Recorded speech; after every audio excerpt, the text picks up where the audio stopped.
भूमध्य का मतलब है भूमि के बीच से गुजरने वाली रेखा को हम बोलते हैं भूमध्य रेखा, और इस भूमध्य रेखा को 0 डिग्री कहा जाता है। जैसे जैसे हम ऊपर की ओर जाते हैं तापमान घटता है। अब देखो कैसे घटता है। यह है हमारा भारत, यह भारत है। सबसे ज्यादा तापमान कहां? तमिलनाडु केरला क्षेत्र में। हमारा भारत 8 डिग्री 4 मिनट पे शुरू होता है और 0 डिग्री इसके नीचे होगा, होगा कि नहीं? 0 डिग्री भूमध्य रेखा में सूरज हमेशा चमकता है, इसलिए सबसे ज्यादा तापमान नीचे वाले क्षेत्रों में होगा। जैसे जैसे हम ऊपर जाएंगे तापमान घटेगा कि नहीं? इसलिए भारत का सबसे ठंडा क्षेत्र कश्मीर लद्दाख ऊपर पाया जाएगा।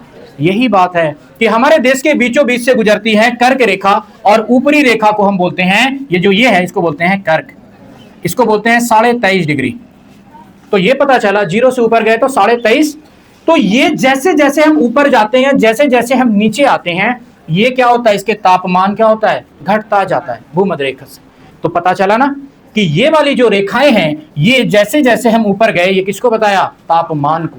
इसीलिए किसी भी स्थान का जो तापमान है वो एकदम इसी हिसाब से सेट किया गया है। कहीं कहीं तापमान मानसून के कारण प्रभावित हो जाता है, कहीं घटता तापमान बढ़ा देता है तो कहीं बरसात तापमान गिरा देता है। तो ये मानसून पर भी निर्भर करता है, लेकिन स्थानीय तापमान क्या होता है कि इससे पता किया जा सकता है। जैसे अभी आप यहाँ पे बैठ करके ही अपने हनबारा का तापमान पता कर सकते हो मोबाइल से। तो अब बताओ, क्या मोबाइल कैसे बता पाया? बस इसी के वजह से। आपके मोबाइल में भी वही तापमान होगा, मेरे मोबाइल में भी वही तापमान होगा, क्योंकि ये तापमान कहां से बताता है? इसी से। अब ये तापमान यहां से कैसे बताता है? जिसको बोलते हैं आर्द्रता। हम वायुमंडलीय आर्द्रता को मापते हैं बैरोमीटर से। नाम सुने होंगे, यहां पे बना देते हैं बैरोमीटर। इस बैरोमीटर में कुछ इंगित होता है। हमारे वायुमंडल में, दूसरे के वायुमंडल में, हर क्षेत्र के वायुमंडल में कुछ आर्द्रताएं होती है। आप कभी देखोगे गुड्डा में बारिश पड़ रहा था, हनबारा आते आते बारिश ही नहीं हुआ, एक बूंद भी नहीं हुआ। तो हर क्षेत्र का जो जलवायु होता है वो स्थानिक होता है। किसी खास क्षेत्र में कोई प्लांट पाया जाता है, किसी खास क्षेत्र में कोई फूल पाया जाता है, किसी खास क्षेत्र में कोई पहनावा पहना जाता है। ये सारी चीजें डिसाइड करती है उसके यहाँ का मौसम। जम्मू कश्मीर में लोग संडो गंजी नहीं पहन सकते, क्या हो जाएगा? बीमार पड़ जाएगा। तो हम क्या करते हैं? तो ये बैरोमीटर क्या है कि वायुमंडलीय आर्द्रता को मापता है बैरोमीटर। और वायुमंडलीय आर्द्रता हमें मौसम की कैसे सूचना देगी? अगर वायुमंडलीय आर्द्रता में ये जो बैरोमीटर है, ये जब मापेगा आर्द्रता को, अगर बैरोमीटर एकाएक गिर गया तो आएगा आंधी तूफान, और अगर धीरे धीरे गिरा तो होगी बरसात, और धीरे धीरे ऊपर चढ़ा तो होगा मौसम साफ। यानी जो हमारा जलवायु जो मंत्रालय है, जो जलवायु सूचना प्रसारण है, वो कैसे पता करता है? इसी से, आर्द्रता से, कि हमारे वायुमंडल की ये जो आर्द्रताएं हैं यही बताएगी कि मौसम की दशा क्या होगी। अगर बैरोमीटर में वायुमंडल की आर्द्रता तेजी से गिर गई, इसका मतलब है आंधी तूफान आएगी, वो अलर्ट मैसेज करेगा आपको। झारखंड सरकार करती है ना, तो वो अलर्ट मैसेज करेगी आपको कि मौसम बिगड़ने वाला है, आर्द्रता धड़धड़ा के गिर गई। तो आर्द्रता मतलब क्या होता है? आर्द्रता मतलब होती है नमी। अब हम ऐसे ही बोलेंगे, कोई बात नहीं, आपको सुनने से काम है ना, ऐसे कान पे भी रख सकते हैं बंद करके, उतारना जरूर।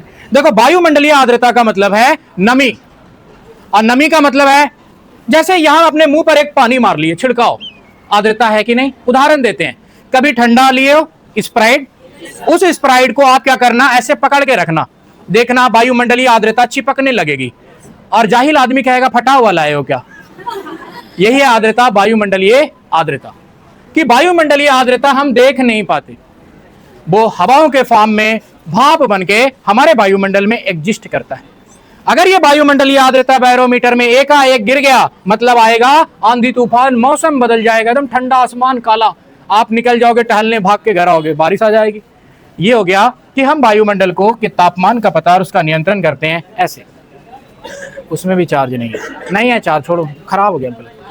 अब देखो हम टाइम कैसे निकालते हैं। तापमान तो जान गए कि जैसे जैसे हम ऊपर जाएंगे, अगर कोई आदमी अपने देश से, जहां हम लोग हैं, पीछे तरफ जाएंगे 0 डिग्री के तरफ, तापमान बढ़ा हुआ होगा, और अगर रिटर्न आएंगे तो तापमान क्या होगा? घटा हुआ होगा। अगर हम लोग ऊपर से नीचे आएंगे तो तापमान बढ़ेगा, और नीचे से ऊपर जाएंगे तो तापमान घटेगा। अब ये बात हो गई, अब हम लोग समय देखते हैं। तापमान तो जान गए, तापमान कैसे निकालेंगे, तापमान के बारे में सूचना कैसे पता चलेगा, वायुमंडलीय आर्द्रता मापेंगे कैसे, बैरोमीटर, बैरोमीटर में होता है पारा, पारे की मदद से वायुमंडलीय आर्द्रता को मापते हैं कि आसमान साफ होगा, कि वर्षा आएगी, कि आंधी आएगा। अब आगे बात करते हैं कि हम समय कैसे पता करते हैं। दुनिया को समय निकालने के लिए कुछ जानकार लोगों ने क्या किया कि एक टाइम लाइन खींचा जिसको बोला गया ग्रीनविच रेखा। ग्रीनविच लंदन से एक लाइन खींची गई, बोला आज के बाद ये हमको बताएगा समय। अब बताओ क्या कोई आदमी मनमानी तरीके से लाइन खींच देगा वो समय बताएगा? समय कौन बताता है? सूरज की स्थिति, सूरज से पता करते हैं ना, दिन रात ढला जैसे। आज कोई घड़ी 2 घंटा पीछे कर दे और आदमी को उल्लू पढ़ाए, शाम होगा अपने टाइम पे कि नहीं होगा? होगा। अरुणाचल प्रदेश में सूर्य पहले निकलता है इसीलिए शाम जल्दी हो जाता है, दिल्ली में लेट से होता है। कभी रमजान में किसी रिश्तेदार से बात की हो कि अगर रोजा खोल लिए, अभी तो हुआ ही नहीं। कभी सऊदी अरब का आदमी 2 बार ईद मनाया है? मनाया है। बहुत आदमी जिसके पास पैसा है, दिन में वहां ईद मनाया, रात में यहाँ पहुंच गया, दूसरे दिन यहाँ मनाया, 2 ईद हो गया उसका। हुआ कि नहीं हुआ? हम लोग भी कहते हैं ना, सऊदी में आज ईद है, इंडिया में कल ईद होगा। होता है कि नहीं होता? आखिर ऐसा क्यों होता है? ऐसा इसलिए होता है कि धरती के एक हिस्से में अगर दिन है तो दूसरे हिस्से में रात होती है, क्योंकि हमारा ये जो भेपर है, कौन? सूरज, ये क्या करता है कि जिस ओर होगा उस ओर दिन होगा और जिस ओर नहीं होगा वहां क्या होगा? रात होगा। टॉर्च मारे यहां, इस पार अंधेरा की नहीं, यहां होगा ना। अभी देखो ये धीरे धीरे धीरे धीरे ऐसे हो गया, इस पार उजाला इस पार अंधेरा। और अगर पूरी धरती पर एक साथ टॉर्च मारा जाता तो आदमी सोता कब? या तो पूरा दिन ही रहता ना हमेशा। इसलिए कुदरत का बनाया हुआ ये निजाम है कि एक तरफ दिन होगा, दूसरी तरफ रात होगा। अब ये सूरज क्या है? ये धरती धीरे धीरे घूमती है। ये धरती, अब ये हो गया धरती। जब ये धरती ऐसे करके घूमती है तो इसको बोलते हैं घूर्णन। घूर्णन से दिन रात होता है। जैसे ये लो, ये है सूरज। अब देखो ये धरती ऐसे करके घूमी घूमी, धीरे धीरे सुबह हुआ, 7 बज गया, 8 बज गया, 9 बज गया, मगरिब हो गया, रात हो गया, इस पार चला गया, इस पार उजाला हो गया। तो धरती जब अपने अक्ष पर घूमती है उससे बनता है दिन रात। गायब हो गया, फिर से बना देते हैं कि ये धरती है। ये क्या है कि सूरज के सामने घूर रही है, सूरज इसके सामने घूर रही है, तो यहां फोकस मारा, यहां दिन, यहां रात, फिर यहां आया। तो जब धरती अपने अक्ष पर घूमती है तो उससे होता है, उसको बोलते हैं दिन रात। और परिक्रमण, जैसे ये देखो, ये है, मान लेते हैं घर, घर के चारों ओर घूम रहे हो तो घूमोगे ऐसे ऐसे करके घूमे, तो ये कहलाता है परिक्रमा। मंदिर के चारों ओर परिक्रमा करते हैं। जब धरती क्या हो, सूरज के, सूरज ये है, इसके चारों ओर घूम गई तो इसको बोलते हैं परिक्रमा। और परिक्रमा से होता है ऋतु परिवर्तन। ऋतु परिवर्तन कैसे होता है? परिक्रमा से। परिक्रमा का मतलब क्या है? जब धरती चारों ओर चक्कर लगा दे सूरज का, इसको बोलते हैं परिक्रमा। और परिक्रमा क्या होगा? धीरे धीरे धीरे धीरे होगा ना। और ये लगाती है वो 365 दिन में। 365 दिन में धरती सूर्य का पूरा परिक्रमा करती है और इससे ठंडा, गर्मी, बरसात अलग अलग आता है। लेकिन घूर्णन, घूर्णन मतलब क्या? ये लो ऐसे करके घूम गई। तो धरती क्या है कि घूर्णन करती हुई परिक्रमा करती है, यानी दिन रात लाती हुई ना मौसम बदलती है। आज भी मौसम बदलेगा, कल भी बदलेगा, परसों भी बदलेगा, और साथ में वो क्या करेगी? परिक्रमा भी करेगी। तो घूमने से मौसम परिवर्तन, घूमने से दिन रात होता है, और परिक्रमा करने से क्या होता है? ऋतु परिवर्तन। और परिक्रमा करती है 365 दिन में, 6 घंटे में, और ये घूर्णन करती है 24 घंटे में। अब यहाँ देख लो कि बहुत बेवकूफ, जानते हो क्या कहा? इतना आसान, 24 घंटा बस। तो घूर्णन कितने घंटे में धरती करती है? 24 घंटे। परिक्रमा कितना? 365 दिन, जिसको हम बोलते हैं 1 साल। तो हमारी धरती का ये जो हमारा जो साल है वो किस पर डिपेंड करता है? धरती के घूर्णन पर। तो हमारा ये जो साल है 365 दिन में खत्म हो गया, 1 साल गया। यही तो है ना, 1 साल गया, 2 साल गया, 3 साल गया। जैसे 12 तिया 36, कितना हो गया? 360 लगभग। तो हमारा ये जो, हमारी जो धरती है सूर्य के चारों ओर परिक्रमा करती है, इससे ऋतु बदलता है, साल बदलता है। और घूर्णन से, घूर्णन 24 घंटे में होता है, इससे दिन रात बदलता है। अब आगे चलते हैं कि ये जब दिन रात लाएगा तो लाएगा कैसे, तो ये हो गया। अब देखो, इसको बनाने से पहले आपको एक चीज ये सिखाते हैं। धरती अगर पूरा एक चक्कर लगाएगी तो 360, जैसे हम यहां खड़े हैं, सेम ऐसे घूम कैसे घूम गए ना, इसको बोलते हैं 360। तो जब हम एक चक्कर पूरा लगा देते हैं, इसको बोलते हैं 360। धरती 360 डिग्री घूमती है, कितना घंटा में? 24 घंटा में घूमती है ना। धरती 24 घंटे में 360 डिग्री घूम जाती है, पूरा दिन रात पूरा ला दी, पूरा घूम गई। तो देखो अब 360 इज इक्वल टू 24 घंटा। एक घंटा बराबर क्या? 24 से भागा, होगा कि नहीं? कि एक घंटा बराबर 24 से जब भागा दिए तो 12 दूनी 24, 12 तिया 36, 15 दूनी 30, यानी 15 डिग्री बराबर क्या हो गया? एक hour. 1 hour is equal to कितना डिग्री निकला? 15 डिग्री। अभी हम लोग यूज करेंगे कि एक घंटा बराबर कितना डिग्री धरती घूमेगी? 15 डिग्री। 24 घंटे में कितना डिग्री घूरती है? 360 डिग्री। तो एक घंटे में कितना घूरेगी? 15 डिग्री। एक मिनट में क्या डिग्री घूरेगी? तो आवर को मिनट में चेंज करते हैं। 60 मिनट इज इक्वल टू क्या हो गया? 15 डिग्री हुआ। तो यहां पे क्या होगा? 15 चौके 60। तो 4 मिनट में कितना डिग्री घूमेगी? 1 डिग्री। 1 मिनट में 4 डिग्री। अब यहां पे देखो 15 डिग्री बराबर कितना मिनट हो गया? 60 मिनट। तो अब देखो 1 डिग्री बराबर क्या होगा? 60 बटे 15, 15 चौके 60। तो 4 मिनट में कितना डिग्री घूमेगी धरती? 1 डिग्री। 1 मिनट में 4 डिग्री घूरे, बवाल हो जाएगा। तो यहां से हमारी 2 थियरी घूम के आई। अब देखना, यहां से हम सिखाएंगे आपको कि भारतीय मानक समय के 2 घंटा आगे, यानी 2 घंटा बराबर कितना डिग्री आगे? 15 दूना 30 डिग्री आगे। 1 घंटा बराबर कितना डिग्री?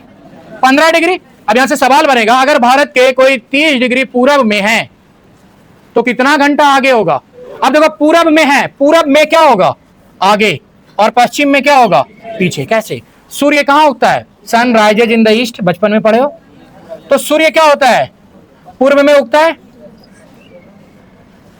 सूरज कहां उगता है? पूरब में ना उगता है। गड़बड़ा दोगे क्या? तो सूरज पूरब में उगा। अब देखो यहां पे सूरज यहां आया, दिन हुआ। यहां दिन होगा क्या? यहां दिन होगा नहीं, यहां रात होगा। यहां दिन हुआ। अब यहां पे सूरज आएगा तो यहां दिन आएगा, और यहां दिन ढल जाएगा। जैसे सूरज अगर मेरे सामने है तो हम दिन है, अभी एकदम फर्चा होगा। सूरज धीरे धीरे धीरे चला जाएगा तो हमारे यहाँ क्या छोड़ देगा? धीरे धीरे धीरे अंधेरा छोड़ता जाएगा ना। तो सूरज निकलता है यहाँ। ये लो, अब भारत के बारे में बात करते हैं। ज्यादा लोड पड़ेगा, दिमाग शॉर्ट कर जाएगा।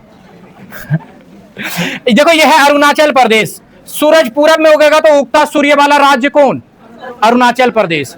डूबता सूरज वाला कौन? गुजरात। तो भारत और गुजरात के बीच में 2 घंटे का अंतर हो जाता है कि अगर सूरज यहां 6 बजे उगेगा ना, उसी टाइम पे भारत में 8 बजे उगेगा। इसीलिए अरुणाचल प्रदेश और गुजरात का टाइम अलग है। लोग डिमांड करते हैं। अब डिमांड क्यों करता है? कि अरुणाचल प्रदेश का लोग कहता है कि देखिए सर, हमारे यहां सूरज तो पहले हो जाता है, आपकी घड़ी एक ही है, 1 2 3 4 5 12 बज गया, और हमारे यहां 2 घंटा पहले सूरज निकल के रेडी निकल जाता है ना सूरज। और सूरज निकला मतलब दिन। और सूरज जो है भारत में पूरी तरीके से चमकता है। भारत का मानक समय लिया गया है इलाहाबाद से लिया गया है, इलाहाबाद के मिर्जापुर से। अब इलाहाबाद से लिया गया टाइम ये बनाते हैं भारत, कि भारत के बीचों बीच से एक समय रेखा लेके गया जिसको हम बोलते हैं 82.5 डिग्री। अभी नहीं समझ आ रहा होगा, इसीलिए अभी थोड़ा थोड़ा सा पुर्जा खोल रहे हैं, सारा समझ आ जाएगा। क्या है कि आप लोग पहले कभी पढ़े नहीं हो ना, इसीलिए क्या से क्या हो रहा है देखते देखते। तो चलो पहले आपको बताते हैं भारत के ही बारे में, फिर आगे खोलते हैं। यहां देखो, हटाओ उसको, ये नहीं सीखे ना जिंदगी में नहीं बनेगा। ये हमारा भारत है। भारत जो है यहां शुरू होता है 8 डिग्री 4 मिनट से, और यहां शुरू होता है 37 पे खत्म। अगर कोई आदमी भारत में है, इसका मतलब है वो 8 और 37 के बीच में होगा। अब यहां देखो, भारत के पीछे भी दुनिया है कि नहीं? आगे भी दुनिया है। क्या भारत है मतलब यही दुनिया है? तो इसके पहले भी कोई देश है? तो जहां से हम लोग समय लिए हैं उसको माने 0 डिग्री, और समय कहां से लिए? ग्रीनविच से। अब ग्रीन बीच से इस तरफ जाएंगे तो 0 1 2 3 4 ऐसे करके आएगा। जब हम भारत पहुंचे ना तो भारत पहुंचते ही यहां मिला हमको 68 डिग्री 7 मिनट। यानी हमारा भारत दुनिया में जहां से समय लिया गया है उससे 68 डिग्री दूर है। तो भारत शुरू हुआ 68 7 और ये खत्म होता है 97 25 पे। तो देखो 0 ग्रीन बीच से समय लिए तो इसको माने कौन डिग्री 0 डिग्री। एक पे देश होगा 2 3 4 5। हमारा भारत शुरू होता है 68 से और 97 पर खत्म हो जाता है। 68 और 97 के बीच देखो लगभग कितना 30 डिग्री का अंतर है। देखो 30 डिग्री का अंतर है। तो यानी 15 डिग्री बराबर क्या है घंटा 1 घंटा। तो 2 घंटे का अंतर कहां से निकाले इसी से कि भारत का अरुणाचल प्रदेश और गुजरात के बीच कितने घंटे का अंतर होगा 2 घंटे का। क्यों? क्योंकि हमारा भारत 68 से 97 के बीच है जिसमें 30 डिग्री का अंतर लगभग हो जाता है लगभग 2 घंटे का अंतर। तो अब हम ये जाने कि यहां से यहां 2 घंटे का अंतर है 0 से देख कि 0 से कोई 97 जाएगा तो कै घंटे का अंतर होगा बताना जरा। 15 छक्की 90 और 97 का मतलब क्या थोड़ा सा और आधा आगे तो यानी 6.5 घंटे का अंतर हो जाएगा। ये समझ आया। अगर यहां बज रहे होंगे 12 तो यहां बज रहा होगा इस पर पहले 18.5। यानी कि अगर दोपहर यहां पर कहेगा कि अगर ये है 0 डिग्री ग्रीन बीच कहेगा अगर ग्रीन बीच पर दोपहर के 12 बज रहे हैं तो 97 डिग्री पर समय क्या होगा शाम के 6:30 बज रहे होंगे। ये समझ आया। ये समझ आया।